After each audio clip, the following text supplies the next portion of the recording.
This morning, we will hear from Commerce Secretary Wilbur Ross regarding the President's request for the Department's program and activities in 2018. Secretary Ross, I want to thank you for coming before this subcommittee to discuss priorities of the new administration. Federal agencies across government have been tasked with significantly cutting down on spending. Creating a budget is not easy here, but it is the first step toward achieving fiscal responsibility. The Department of Commerce is charged with addressing several critical functions for our nation, which include operating weather satellites and forecasting severe storms, enforcing trade laws to ensure American businesses can compete on a level playing field, working with distressed communities to spur economic development for all of our people, and properly managing our nation's fisheries, among others. The President's fiscal year 2018 request is $7.8 billion, which is $1.4 billion below the 2017 enacted level, representing here a 15% proposal cut in the Department's budget. The President's request focuses on generally increasing efficiencies through a tighter budget. The request recognizes NOAA's need to recapitalize its aging fleet of operational vessels, which is essential for NOAA to continue its core missions in mapping, charting, and fishery data collection, among others. While I'm pleased to see the Department recognize the importance of these activities and the administration's prioritization of national security, I'm troubled by some of the proposed cuts to other core programs. The Department has requested a 45% reduction in NOAA's Polar Follow-On PFO satellite program. PFO is intended to provide the next generation of polar orbiting weather satellites, which currently contribute more than 80% of the data needed for numerical weather production models to forecast hurricanes and severe storms. These weather satellites help save lives and protect property.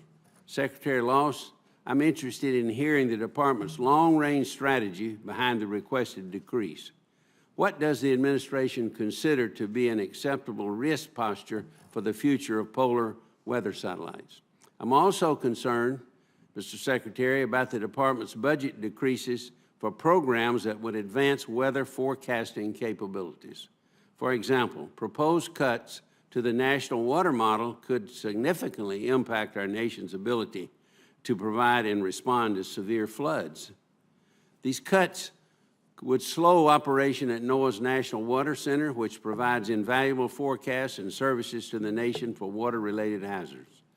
The Department also proposes to eliminate important external competitive grant programs that partner with states and local communities across the nation, and which use matching funds to maximize any federal investment.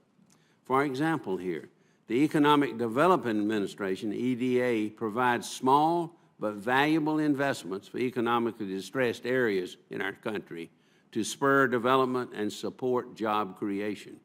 Many rural communities across the nation, including my state, have benefited from EDA's assistance programs. Importantly, I believe EDA grants, like those at NOAA and NIST, allow states and localities to steer priorities through a bottom-up approach instead of federal bureaucrats driving each decision. I fear here, Mr. Secretary, that the Department's request to eliminate external partnerships will further consolidate power within Washington rather than maintain flexibility and decision-making within local communities, which the President talked about when he ran. Another way the Department significantly impacts local communities is by overseeing the management of our nation's fisheries. I was deeply disappointed in NOAA's decision to shorten the recreational fishing season for red snapper to just 3 days in the Gulf of Mexico. Because this subcommittee has provided unprecedented resources and strict direction for NOAA to improve its management of reef fish in the Gulf, I find NOAA's determination unacceptable.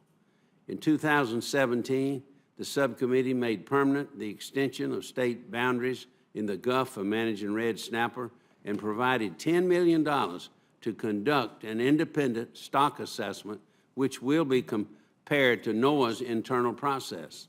Secretary Ross, it's my hope that the department will work to alleviate the hardship placed on recreation anglers and businesses, such as tackle shops, boat manufacturers, ice houses, small businesses that rely on greater access to the abundant resource in the Gulf of Mexico.